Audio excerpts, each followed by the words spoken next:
Okay, good afternoon, everybody. Lovely to see you all. For those who don't know me, I'm Matt Hastings, the Deputy Director of the Ofgem Strategic Innovation Fund, and delighted to introduce this next panel session on technology to unlock the energy system of the future. As we all know, creating an energy system that is both secure and sustainable and offers low carbon solutions at both national, local, regional, and a household level requires enormous technological and systems innovation to knit everything together. How can these innovations be scaled up quickly? And where do processes, technology, supply chain, and investment gaps need filling? Well, to help us answer those questions, I'm delighted to introduce Bill Nuttall, Professor of Energy from Open University, who's going to moderate this session. Bill, over to you. Thank you, Matt, and I'm delighted to hear that the microphone is working. The wonders of technology. And while I'm on the theme of the wonders of technology, let me forewarn you that if you have questions for the panel, it's all done through the Slido app. I'm not on commission, but it's through the Slido app, and you can get the Slido app. If you've got a really good camera, you can get this QR code. Okay, so we'll be using that in the second half of this 1 hour session. So welcome to this part of the Energy Forum. And as Matt said, you know, our session has been advertised, and I won't repeat the paragraph, but I will draw out 3 main points that we're going to be considering. What do we mean by energy security at a local, municipal, and household level? Where are there technology, supply chain, and investment gaps? And how can technological innovations be scaled up quickly? So I'm delighted to say we have a wonderful panel before us of real experts across a wide range of aspects of these issues. And so what I'm going to do now is just give you the names and their affiliations, and we'll go down the line and they'll say a little bit more, I hope, about themselves. So in no particular order, we're going to be hearing from Dr. Alex Mardapitas, who is CEO at PowerStar. We also have Steve Millward, who's SVP Engineering and Operations at 8 Rivers Capital, and has other affiliations. We've got Caroline Hargrove, who's CTO at Ceres, and Amna Bazanti, who's strategy lead for Circular Fuels Limited and Q Technology Limited. And also we have Guy Newey, who's CEO of the Energy Systems Catapult. So that's the very brief description of the panel. But please, let's go down the line and you say a little bit more about yourselves and correct any errors in what I just said. Please, over to you. Yours, Amna first. Hello, testing mic.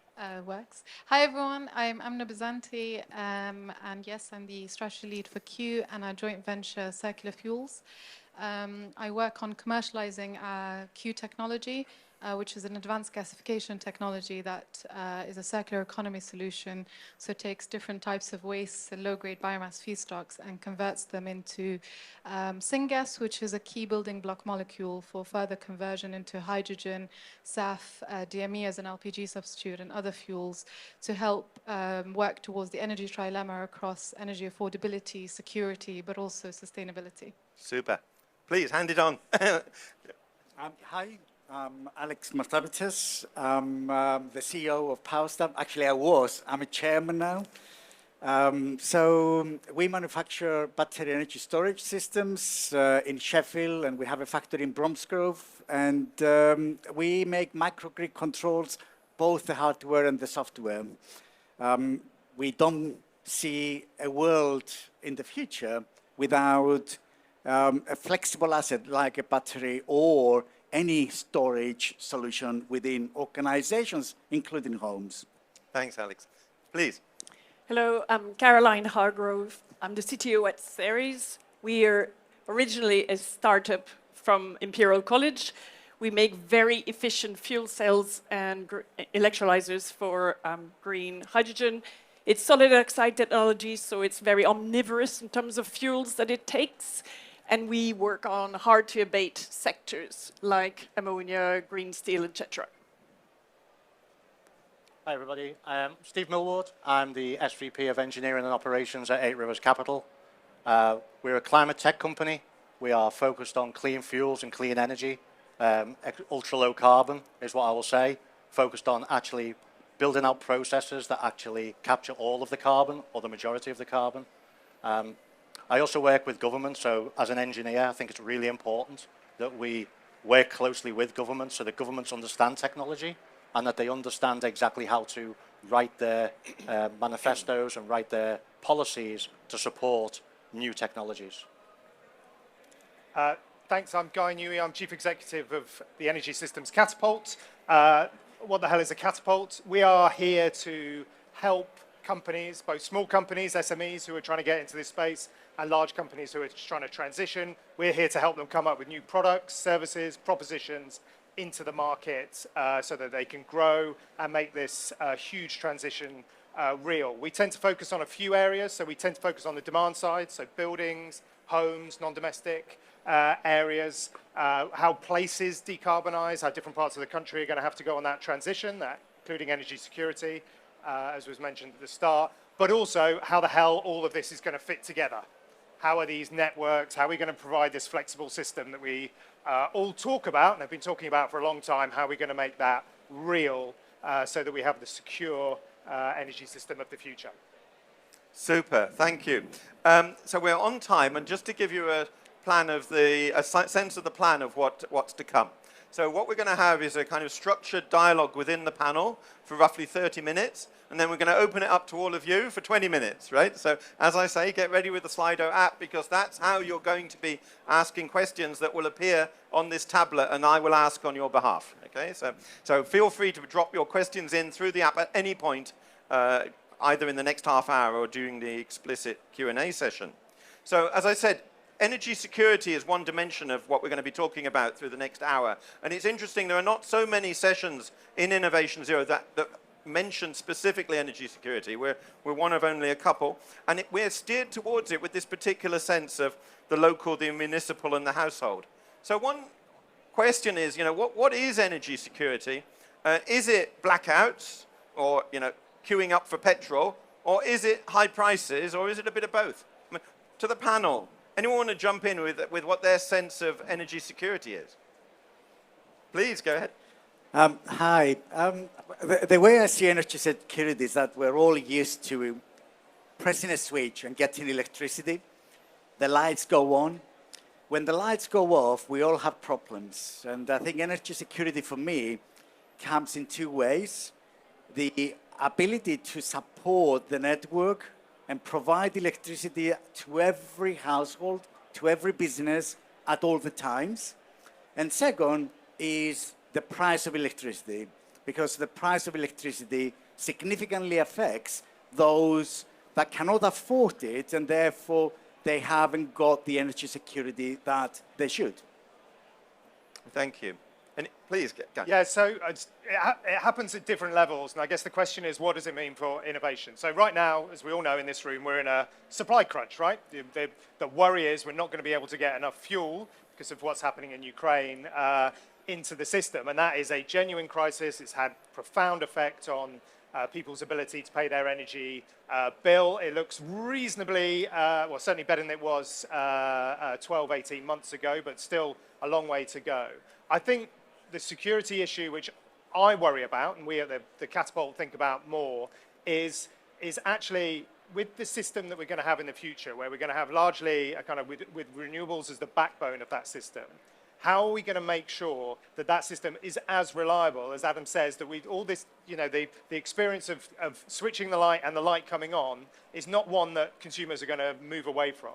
So that challenge of how we make that future system work, what are the generation technologies, what are the networks we need to build, what are the flexibility services to the system that we need to provide, is both a huge challenge for this system and probably the big challenge over the next 10 years, but also a massive innovation opportunity. You just look around all the stands and some of the people on the panel here, there are companies working in this space trying to work it through. So it's likely to be a different set of security challenges going forward. So thanks, Guy. So I'd like to unpack something that I think was embedded in what you said, which is that you mentioned fuels and that sort of primary fuel security. That's a kind of early 1970s conception of energy security. And then you have generation adequacy. Do we have enough power stations in which to use the fuel? And are our infrastructures of wires and pipelines sufficient? And then there's a kind of rather modern one, which is about, actually, is the system stable in a short time, right? And, is it all of those things bundled together, or is there something that's dominant as a concern in people's minds?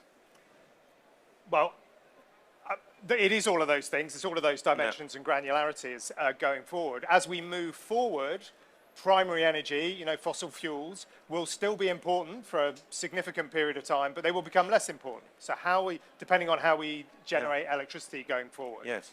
Our view is if you think of it as the kind of, almost a whack-a-mole of where the risk is right now with the kind of supply of primary fuels. It still is that, it's still 85% of our energy economy in the UK context.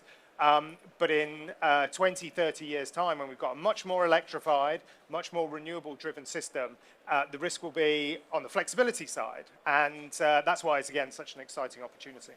So, yeah, on sustainability, so security and sustainability are very much close together. But I would say we also need a mixture of technologies, and we need many now.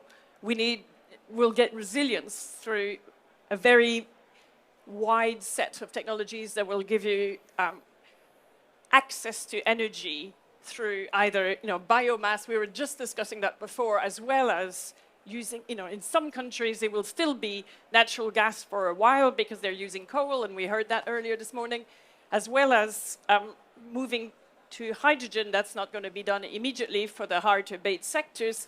We need something that will get us there, and we need these technologies today. So I'm really, obviously I work in tech, and I want a lot of companies to develop and have great ideas, and we need all of them. I really don't like going on panels where people say, so who are your biggest competitors? How are you going to survive? We need them all. And we need them all because almost every technology you'll see here today and that we hear about is very good in one area, and we need all of them together. Super. Thanks, Caroline. You mentioned natural gas. That forces me to bring Steve in. Please, away you go. I agree with everything that Guy just said around the energy mix, the technologies, and yourself. And through innovation, that takes money, okay? So in the budget, the Chancellor announced 20 billion of investment into the economy to target this specific point. But I would like to ask a question myself. Is 20 billion enough? Because, to me, it isn't. Okay? That's not giving the confidence to innovation companies like ourselves and reading on the right energy mix. That's not doing that. Okay? So therefore, you've got to use technologies that exist today. And you've got to use the resources you have today. And the major resource is gas. Yes. Yeah? If you can use gas, but you can use it responsibly, and you can capture all of the carbon from that gas, then that's not a bad thing. You can use today's technologies, including technologies that we at 8 Rivers have invented, to actually give security of supply to the country. And that is going to cost money. But I personally don't think that 20 billion is enough. Yeah, and energy is not $1 million business. It's not $1 billion business. It's $1 trillion business. And, Correct. And that, we mustn't lose sight of that. So, 20 million is a drop in the ocean when you consider the scale of the challenge. Amna, please, any last thoughts on energy security before we move it on? Yeah, so I complete agreement with the panel, and I'd like to bring attention to what Steve just mentioned. It's not just renewable electricity. We unfortunately can't electrify everything. There's a lot of industrial processes like glass, pulp and paper, steel that still need reductant gases and gases to be able to make the foundation products such as steel in glass. And I think we have to look at the overall energy systems like Guy was mentioning as well. And from our perspective, looking to deliver well beyond fossil fuels, our mission is to use available resources that are actually currently seen as a problem. So, when you think of the waste and the waste challenge, it's seen as a problem and a problem that must be addressed. But I think there's a changing mentality and behavior towards it where we need to start valuing it actually as a resource and as a local resource to supply local energy. So I think starting to change our thinking about things that might have been a problem and assessing innovation opportunities to make those problems into opportunities, and those opportunities that then become solutions for not just energy security, but also for sustainable and secure energy supply from local regions at affordable prices, of course, which waste is great for, thanks to Gate Fee. Just on one point is that 20 billion, we have to remember that the future relies on software and power electronics, microgrid controls, controlling the flows of energies, and everything else. China spent 20 billion last year in just developing battery manufacturing plants, and the European Union has allocated 400 billion for net zero. The US allocated close, almost identical to European Union, and we're allocating 20 billion for our innovation in the UK. Power electronics are dominated by China and maybe a little bit of US entities. But the reason they dominate the power electronics industry is purely not because they are cheap, but because they invested heavily in that sector. And they are a very good area to be. I think 20 billion is nothing, will not even scratch the surface. Thanks, Alex. Actually, you've beautifully segued to what we need to talk about next, right? So the next topic was gaps. And that gaps doesn't just mean technology gaps, though it does include them. It also includes thinking about supply chain gaps and investment gaps. Yeah? And one of the things I wanted to pick up on what you were just saying is that what is this focus on electricity? Isn't that just part of it? You might want to come back, but somebody else might want to jump in and say, are we thinking too much about electricity, or is it all going to be about electricity, or some bit of both? I think there's a comment here at the end from Guy. Yeah, we are talking too much about electricity. I think where are the gaps? There are gaps everywhere. One thing I don't think is really grasped, certainly by politicians, to Steve's point about whether 20 billion is enough. Of course, not enough. There are gaps everywhere. The profound transition of the economy to a net zero economy across the board is huge. And we tend to gravitate towards the electricity side partly because we've got almost half a handle on that. But even if you're talking about there are gaps around CCUS, around nuclear, around hydrogen generation. There are gaps around how we build networks quickly. There are gaps around flexibility. And that's before you get onto the really hard stuff, is how we're going to do industrial decarbonisation and agriculture. So there are gaps everywhere. And I know it's become a bit of a cliche in these debates, as people say, we've got all the technology we need. Nonsense. We haven't got anywhere near the levels of technology we need, because if we did, and they were at the price that we thought was fair, then it would be happening. We wouldn't have to have conferences like this talking about how things need to happen. It would be just business as usual. So we are a long way off that. So gaps across the board, but of course that is a huge opportunity. There's a reason everyone is so excited about this space, because the numbers are absolutely massive. One thing I'm conscious of is that the United Kingdom is only a country of a certain size, right? So fundamentally, in this issue of gaps, should the United Kingdom be making or buying? It's not obvious that we need to make in all areas. Please, Caroline, your hand went in the air. Yeah, I feel quite strongly about this. This is not a UK problem. It's a global problem. Yep. And we shouldn't be seeking UK solution for UK problems. It's, hopefully providing UK solution to global problems. And the reason I'm saying this is that there are many different business models that we can adopt. And even if we don't have all the pieces in this country, if at least our technology has impact elsewhere, we can import some of the technology in our gaps. We don't have to we don't have time to solve all the problem ourselves. But we shouldn't see this as a negative, because if we are very good at some things and we monetize that and grab the right impact on those aspects and leverage the big balance sheets of a lot of companies to then take that technology and spread it around the world, they'll fill in some of our gaps. We have to really think global here. And there's opportunities for startups to do well in that. So I'd like to go with that idea that we should always think global. It could be that in the United Kingdom, frankly, we should buy an innovation that comes from overseas because it's extremely competitive and we can do good in our decarbonisation journey by buying something developed elsewhere. But we are also a proud innovation country, the conference, right? The very name of the conference tells us that. So what is the global role of UK innovation? So it doesn't have to be you, Caroline, it could be, but... I was going to go back onto the other point. Oh, okay, fair enough. We have gaps, but those gaps are actually challenges. Okay. And supply chain and global supply chain Yes. is a massive, massive challenge.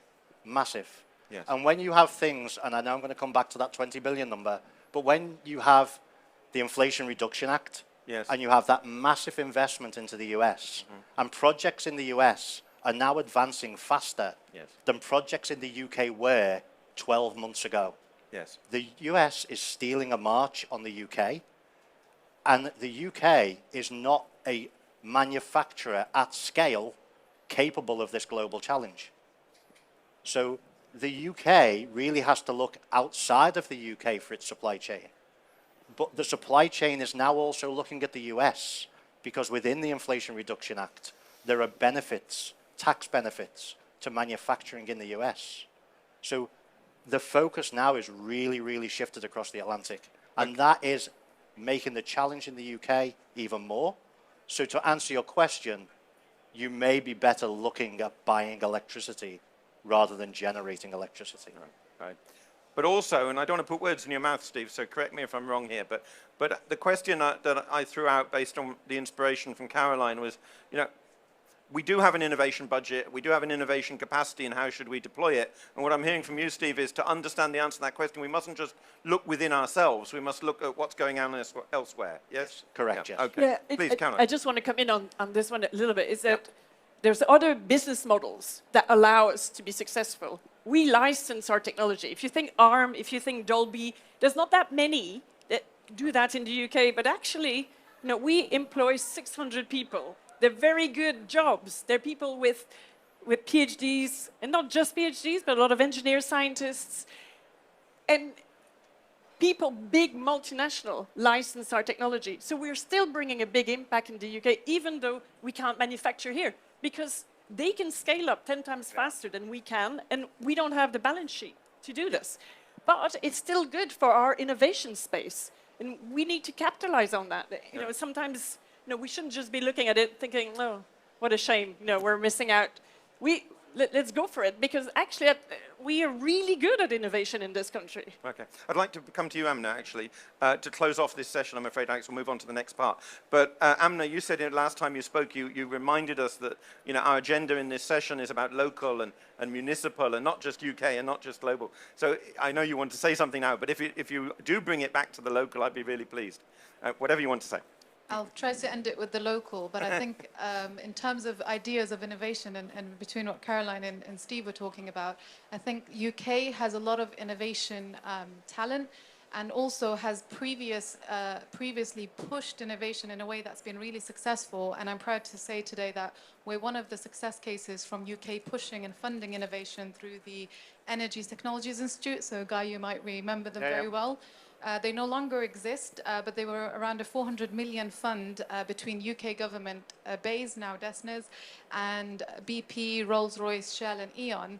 And thanks to that, we were born from them looking at bioenergy technology gaps. And I think when the private and the public sector come together, and the UK has done this successfully before, we don't need to reinvent the wheel in terms of how we can accelerate innovation. We can also look at previous success cases and push for that. And again, one of the other things the ETI did, and to bring it back to the local point, was finding a solution that was almost like a cookie cutter approach that you can cut, copy and paste anywhere locally for local solutions, so local supply, local energy production. And that model doesn't just work in the UK, it works abroad, and you can export it. So not only does the UK have the opportunity to export and license its technology abroad, but also be a pioneer in energy systems thinking of how you tackle innovation and how you tackle energy security, and be a leader in the, you know, a thought leader in the space. And I think it's really important, because I worry sometimes too much that there's a silver bullet approach happening with net zero. But not only that, but a go big or go home approach as well, where unless it's big and shiny, nobody looks at it. But actually, we need to start looking at the impact of start small to build big. Just by, you know, for example, the UK, just by focusing only on the major industrial clusters, we still can't achieve net zero by achieving their net zero. We still need to also look at dispersed sites and, you know, local communities, off-grid communities, which is another thing Circular Fuels, our JV, focuses on. So yeah, I'd just like to, it'd be great to see that. I'd like to move it on, but I'll come to Guy soon. Amna, that point that this isn't just an issue of top-down, it's an issue of bottom-up, I think it's very, very powerful. Just to everybody in the audience, just to say it's 10 minutes till I'm going to open it up, so I hope there are some questions appearing on the app, so do that. The third dimension of our conversation is about speed. How can technological innovations be scaled up quickly? Because, 2050 is not very far away. Who wants to take that one and run with it? Please, Steve. I can take the first stab at that.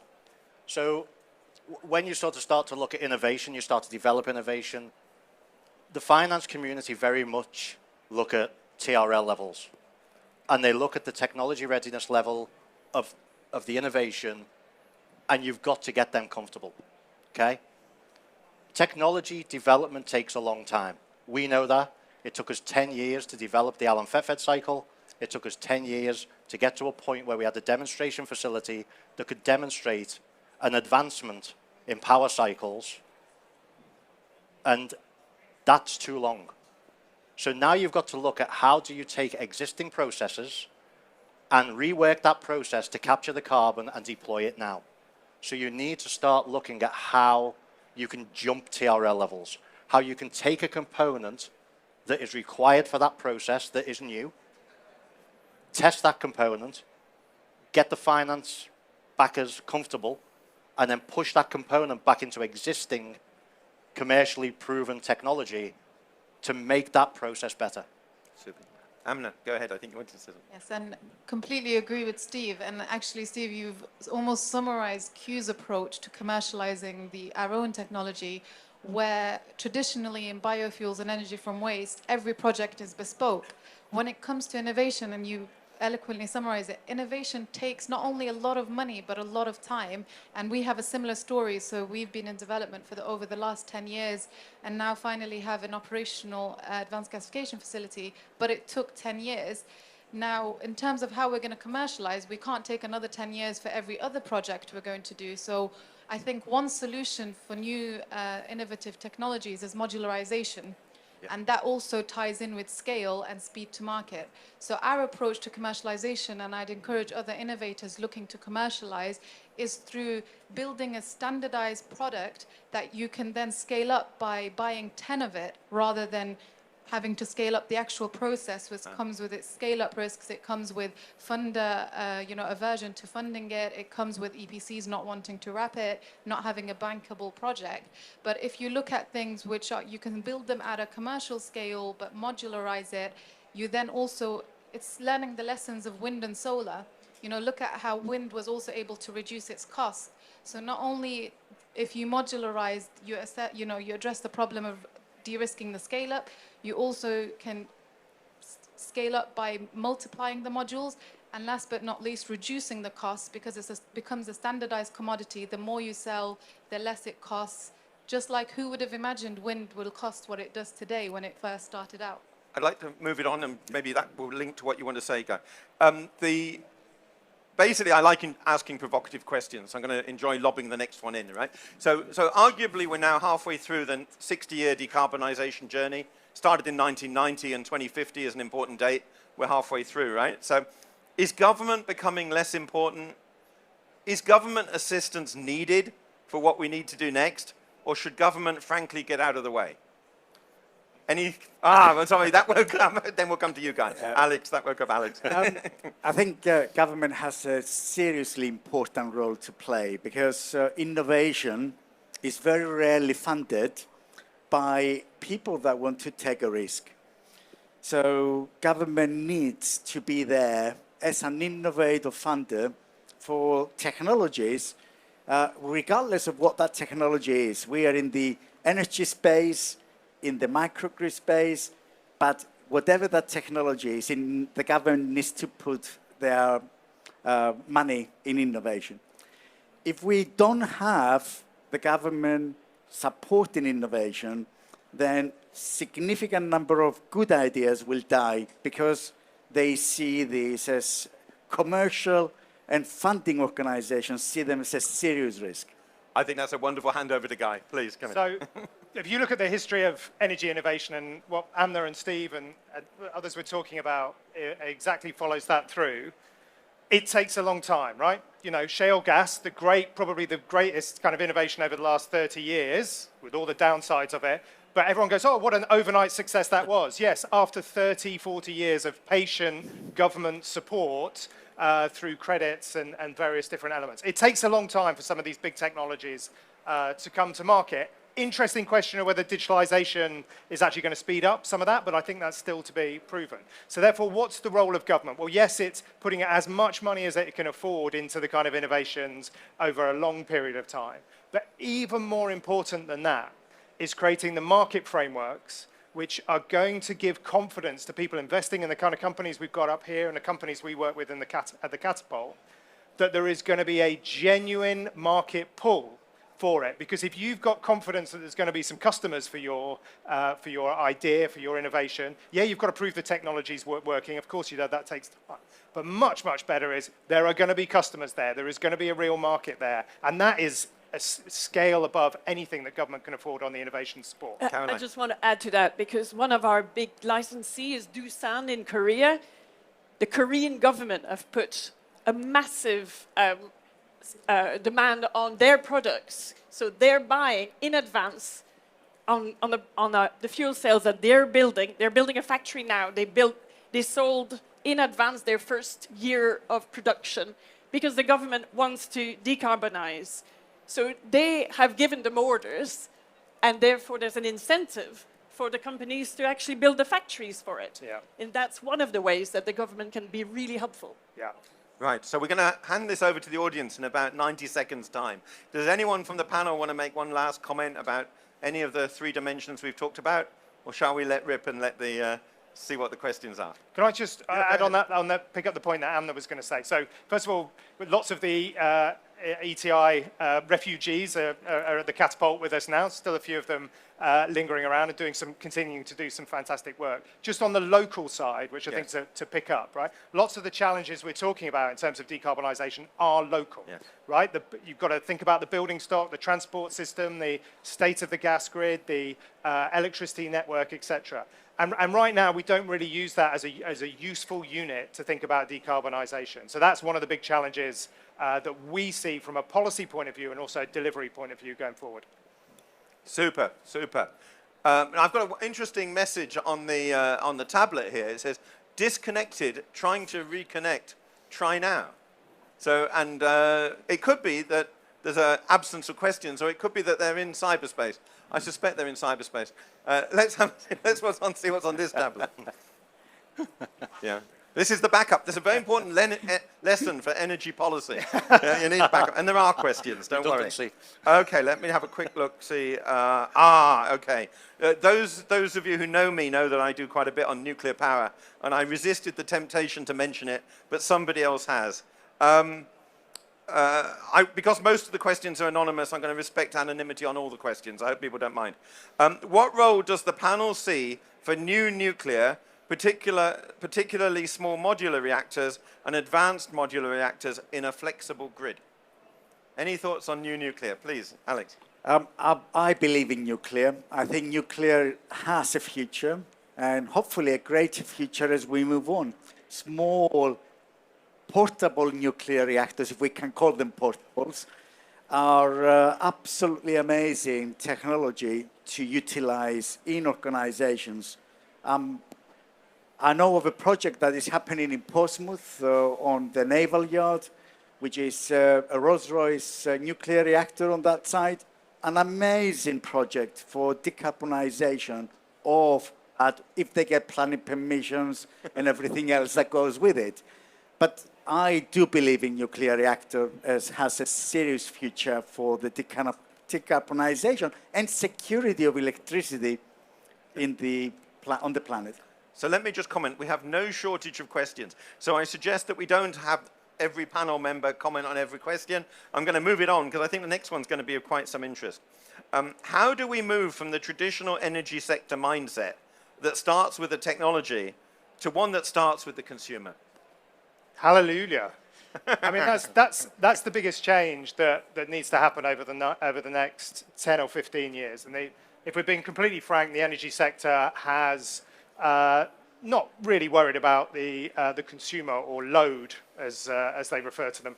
But that challenge of where we've got to get to, where you've got to hold people's hand through decarbonisation journeys around what car they drive, around how they heat their homes, and that's both the same for domestic and non-domestic, is going to require a much more sophisticated set of actors in the industry, which is also going to navigate how households and commercial buildings and industrial buildings then integrate with the wider system.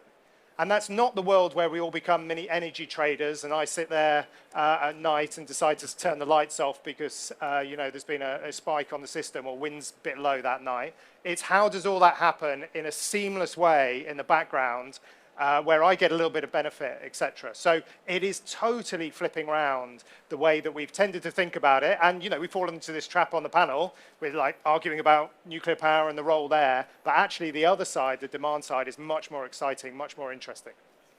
Super. Let's pick this next one up, because this one's about skills, which we haven't mentioned so far. How do the panel view the solutions for developing skills and an available workforce across net zero tech? A lot of projects will be competing for the same people. Amna and then Caroline. I'd say we're very worried about it. And there's a huge, huge need, and I think this is one of the things that are not talked about enough, is to deliver the innovation and to deliver all the projects and the technology, the requirements for skills, existing skills, but more so transferable skills, because there's also new roles and new jobs and new technologies, is something that we really do worry about. And one way of how we're trying to address it is to use our sustainable energy facility to start engaging early careers, but also have industrial secondments and, you know, use it as a platform for skills training. But it's easier said than done. We're trying to start a Q Academy initiative. We're trying to work with Teesside Skills and Resources and the council. But we'd love to see more thinking and projects on this area. Super. Caroline. Yeah, I just want to add, we also 100% agree with you and so on. I also want to say that there's a lot of refugees from other industries. I mean, I actually spent most of my career in Formula One, and we actually have a lot of motorsport people wanting to do something good rather than, you know, wanting to do something for the environment, and a lot of actually refugees from the automotive industries that we've picked up as well along the way. So, you know, being open to learning on the job is what we need to be right now, because we need to go fast. Good. And yeah, please, Steve, on skills. To Caroline's point, transferable skills is going to become really, really important. There are a couple of reports out there right now that are you know, factually demonstrating that resources for net zero and net zero technology, we're going to be coming to a crunch around 2026. That, you know, there hasn't been enough development and investment into the skills required. And really now, you know, one thing we're really looking at is transferable skills across all industries, and how do we bring those people into the business, understanding that we've got to take them on a journey of learning. And you know, that is starting to pay dividends, but you've got to do that now. Yeah. So we're having this meeting coming, you know, into a nice bright summer after a difficult winter. You know, cost of living crisis, energy crisis. I think that's reflected in the next question. Has the government done enough to implement a windfall tax on the huge profits generated by the gas companies to encourage and direct investment into innovation? Anyone want to put their head above the parapet on that one? I mean, whether you do a windfall tax or don't do a windfall tax is actually, I have to be honest, quite irrelevant to the innovation question to my mind.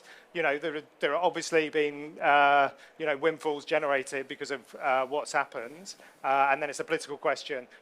But if you base your innovation system on funding that is tied to the oil price, then it's not very stable for the likes of the guys here and the people we work with at Catapult. So it's much better that you commit to a serious amount of innovation funding and the market frameworks, rather than, because often the worst kind of money is oh, here's here's a chunk of money. Can you spend it in the next 25 minutes? That's often what you get in innovation funding, and it can actually be counterproductive. Right. Anyone else want to come in on the windfall tax? No. The next one is interesting because there's energy strategic issues, tactical issues, and simply surprises. So with that said, the question is, and it's been paraphrased here a bit, what does a sustainable and secure net zero energy system look like for the UK? And I would add, do we know? Please. If you consider that we move from, let's say, 100 large power stations to hundreds of thousands of generators, and will be millions of generators to come, i.e. 100% renewable, or actually probably 200% renewable coming, then you need to consider that the network requires the balancing mechanism in order to ensure it's reliable. Balancing means that you can absorb when the energy is excessive, and you can deliver when the energy is not excessive, i.e. demand and supply. So those balancing mechanisms are requiring you to ensure that you monitor and manage those flows of energy. And I think the future network that we will have immense amount of generation, being renewable, nuclear, or any other green generation, and an immense amount of energy storage, being fuel cells, batteries, hydro, which we already have, as well as software to control them. Right. Please, Steve.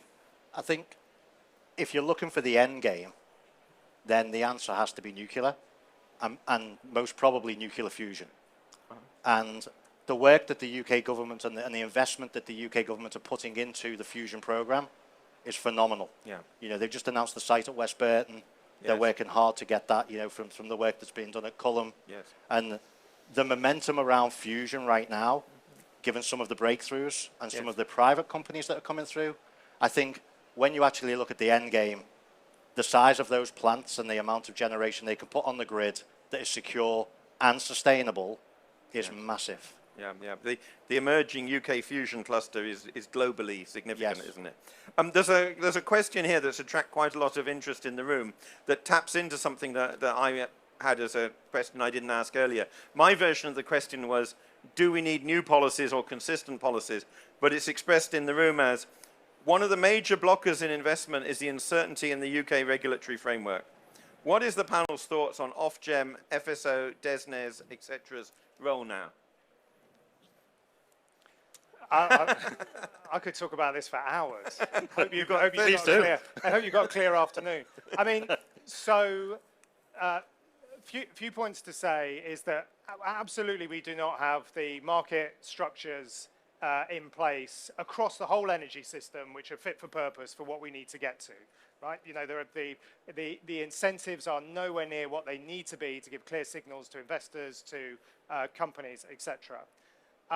There are really important questions around the balance of roles between the future system operator, what Ofgem does, what government does, etc. And they are really knotty because they are because this system, the kind of traditional silos between transport and heating and electricity, it's just breaking down. We can all see that. You can buy your new electric vehicle from your energy supplier and get your heating from someone else. It's all breaking down. And so moving forward on that, I think the fundamental question that sits behind all of it, which is a political question rather than anything else, is how much do you rely on markets and incentivize the market processes to reveal this combination of technology, or how much do you want to plan it? How much do you want to say, actually, this is so important that we can't leave for technologies to compete. We are going to say that this scenario is the one we're going for, and we're just going to deliver it, right? And I think until government has decided on what is the balance between those two, you're going to need a lot more planning in the future system, but you're also going to need a lot more markets. But where that line is drawn, until they do that, we kind of get distracted with the questions about, exactly what is going to be the FSO's responsibility, yada, yada. but until we've kind of said, well, actually, we want this to be driven by markets rather than by plans of chosen technologies and chosen deployment levels, we'll continue to be kind of in and out, half in and out. So, you know, are our policies and our policy-making processes fit for purpose, I think is a way to ask this question. I'll go to Amna first, and then I'll come to you, Alex. Amna, please. I think just building on what Guy was just saying, it's quite a difficult, it's easier said than done, and you know, it's a difficult position that government and the other bodies are in.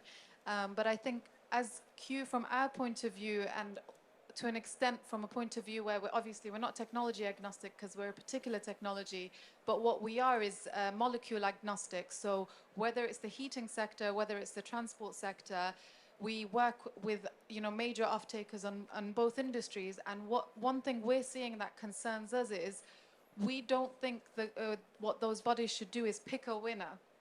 We think what government especially should do in the policies for them to become fit for purpose is they should create a level playing field for the end markets, whether it be transport or the heating, off-grid heating or just general heating. Because if you try and pick a winner, they're both equal, industrial as energy as well. They're all important sectors to decarbonize. And what we can't have is an over-incentivization in one sector. That means all solutions then go to that sector, and then you're left with heating, for example, and industrial energy left behind, basically. So I think if there's a comment I can make is I don't think they're currently fit for purpose, but that's not because they don't exist. They're currently in development, which is, I think, the reason why investors have a lot of uncertainty and there's a lot of market uncertainty. But in the process of their development, I think there should be a level playing field created. There shouldn't be winners picked because, as Caroline said earlier, you're going to need a huge range of portfolio solutions for net zero to happen. There is no silver bullet. And A, level playing field, and B, sooner than later. Okay. Alex and then Caroline, please.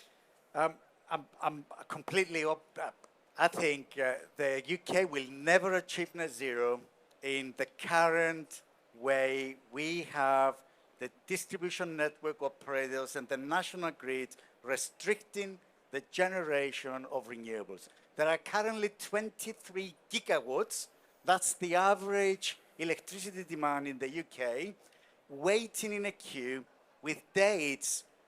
The national grid is providing up to 2038 to allow this to be connected.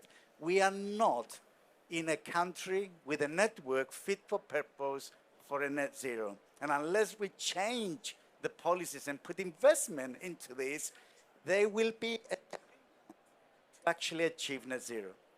It's actually the point I wanted to make. As a little anecdote, we're a company of 600 people. We were looking to move because we lacked space. We couldn't find a place to move our factory that had enough grid power in the south of the UK. We couldn't, and I see a lot of heads nodding. We couldn't find a single place. We were told one place was 3 years, it'll cost you 5 million. Another place was 7 years and about 12 million pounds for us to dish out in order to be connected. So we're where we are. We haven't moved. What we've done is we've rented space elsewhere to move some of our testing facilities.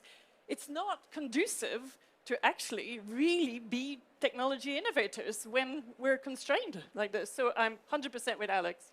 Okay, I'm going to move it on, Steve, if I may. I'm also conscious of the time, and I'm going to kind of synthesize and roll various questions together.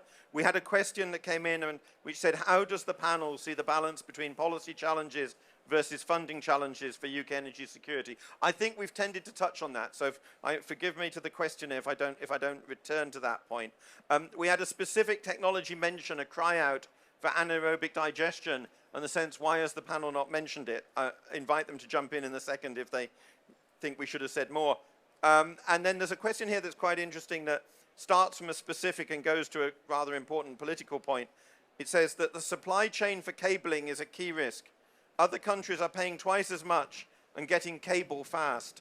Should the UK consider nationalising key supply chains? That will probably wake up my panel. Any comments on any of those things? I think it's not just cabling. if you're a project developer right now and you're looking at the supply chain and you're looking at the price of copper and you're looking at transformers, you've got a 42-month wait. Yeah, a grid transformer right now is 42 months, and that number is going out. That is a big problem. So again, to my point earlier, how do you turn that round so that UK projects can be deployed? It comes back to the grid point as well, that you can't put more power on the grid. So Yes. you've got to remove these restrictions. So power in the UK, transformers, cabling, it was the mainstay of manufacturing in the UK. We need to do something. Okay, so there's a question that's come in that is about the pace of change. It says, is the UK government capable of making decisions fast enough to support net zero? REMA is already stalling. I mean, it is capable, but as somebody who used to be a political advisor, it's just hard making decisions, right? Especially in the kind of current context when you've got an election. I'm a bit, it's very easy to government bash, and maybe this is me being nostalgic, but we should recognise we made pretty incredible progress in the UK over the last 15 years, compared in some elements of the decarbonisation journey. Can I just come in on the anaerobic digestion? Because, well, apologies for not mentioning anaerobic digestion. There's probably about 400 other technologies that we haven't mentioned as well. But actually, looking at the makeup of this panel, you've got, fuel cells, and CCUS, etc. Often technologies which have kind of very significant system value. So not often fit in kind of conventional buckets where we all talk about. And that's why it's so important that you the policy challenges create the framework, the level playing field, as Anna says, so that it's not just about who's got the sexiest technology or the best lobbyists. It's about who's got the best technology that can provide services to the market. And I think that is the really important point. It's really nice an event like this. It's not just the same old technologies. We're hearing about people trying different things because the opportunities over the next 30, 40 years are massive. Okay, so referring to the list and nearly having cleared one part of it, there's a cry out here for geothermal energy, which I think goes on the list of technologies we didn't mention earlier. There's this question about climate change means a changing climate, and that we often imagine the kind of a world in the future that looks like the one today for our modelling. I think that's always quite an interesting question. There's also a comment here that the thing that slows us down is other aspects of governance, like planning and things like that, right? So I've done justice to, I hope, to most of those questions that came in. Oh, wow, it's gone blank on me. Wait a second. Ah. Oh, well, feel free to comment on any aspect of those things, and this has just gone blank on me. So, just on the on your one about other challenges, Bill, that you've got to think about. We spend a lot of time thinking about whole systems, and we talk about the whole energy system, but it's actually how it embeds in the wider economy. So we're doing work on understanding water stress and how that's going to change in a changing climate. You see that all the time, the pressure being put on infrastructure across the UK generally, which is a relatively benign versus the worst effects of climate change. So absolutely, we have to consider that along the way. I think to come back to one of the points earlier as well, and to your point, Guy, policy and government putting policy in place for net zero, again, comes back to skills. And the amount of people that they now need to drive forward those policies and to put new policy in place to actually unlock the net zero economy of the country is huge. And the people just simply aren't there. Yeah, and that is a real challenge, and I really have a lot of sympathy. The way we work closely with government, and you see and almost feel how pushed they are to get the policy in place. The people are just not there, and that is a real problem. Yeah. Because the people want to come and work for the innovation companies. They want to come and work where the sexy work is. Yeah, the engineers. They don't want to be in government. Yeah, they see where, right now, being perfectly honest, net zero, there's a lot of money to be earned by an individual working in an innovation company. Okay. Yeah, there's not a lot of money working in government, working on policy. and there is a complete disconnect. And that needs to be addressed, because if that is not addressed, there won't be a policy. Yeah. Yeah, that's it'll an just important simply point. take too long, and now you're back in the room. I am back in the room. And I've also got the room back in the room. We're running out of time, but there's three themes that are coming out of recent questions that I think are relevant, and I'll throw them out together, pick up any point you want. How do the panel think about where the UK will be in the competition with the US, China, and the EU during the net zero journey? That's one aspect of it. Another one is, what role does hydrogen play in the UK's energy mix? I'd like to give a special mention to that technology area.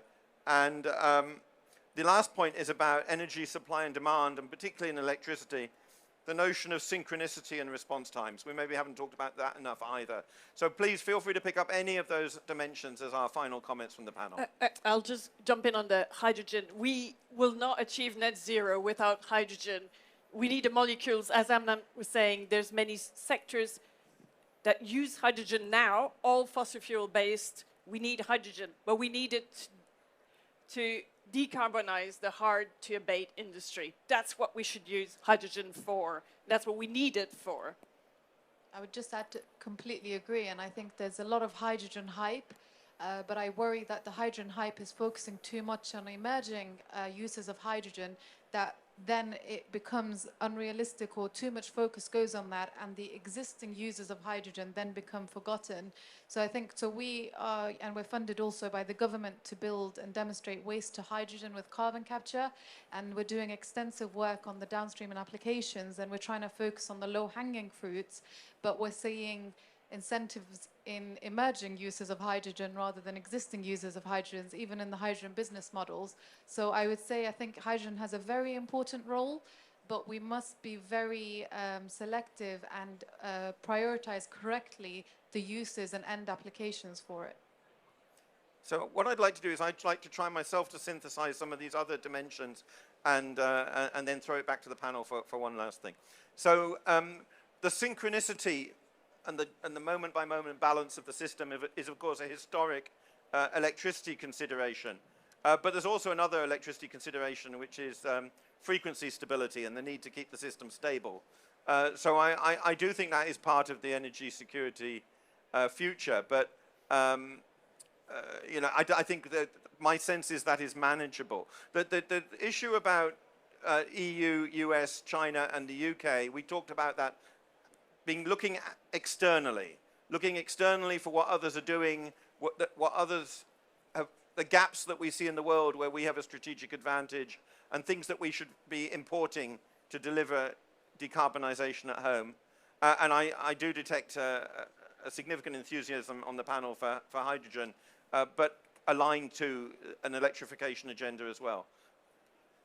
That's my sense of what I'm hearing on those final questions, but please, it's not my views, it's the panel's views. So correct any errors there, please. Well, you're probably going to have to double at least your power system just in the UK context, and you're probably going to need a hydrogen economy of about 200, 250 terawatt hours of clean hydrogen, which is as big as the electricity system is now. And we're basically, to a rounding area, on clean hydrogen about zero at the moment, right? So it's not necessarily an either or. These are both massive sectors. But your central point is, you know, where should the UK be playing? And it should be really targeted about where it's got comparative advantage. It can't win on everything. And so thinking kind of hard-headedly about what those areas of advantage are, and you've got representatives of potential areas on this panel, is really important for where you spread your innovation journey. Because as Caroline said, you can't try, if you try and do everything, we will lose industrially as well as net zero. So I think Amna gets the last word.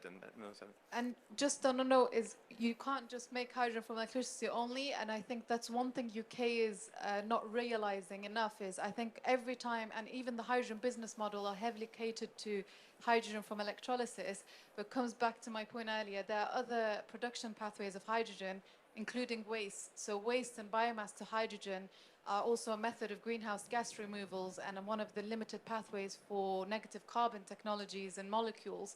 So I would, if there's one takeaway today, is waste can actually be a fantastic resource for a lot of things, including hydrogen. So you can't, you know, other production ways for hydrogen. Nicely done, Amna. Thank you to the panel. Thank you to Amna and Alex and Caroline and Steve and Guy. What a wonderful expert sense of the issues. Thank you for coming, everybody. This is just one part of the Energy Forum. There'll be another gathering in this room soon. Matt will tell us about it. But I just want to thank you for coming, and I'll draw it to a close. Thank you.